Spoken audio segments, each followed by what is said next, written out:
High, আসসালামু আলাইকুম। কেমন আছেন আপনারা?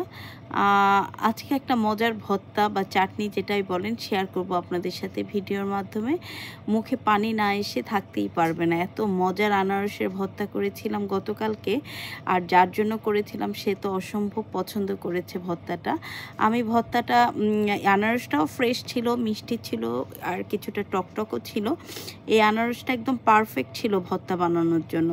আমি আনারসের মধ্যে কাঁচামরিচ, ধনিয়া পাতা আর হচ্ছে গিয়ে বিট লবণ, কাসুন্দি দিয়ে খেয়েছেন কিনা জানি না কখনো।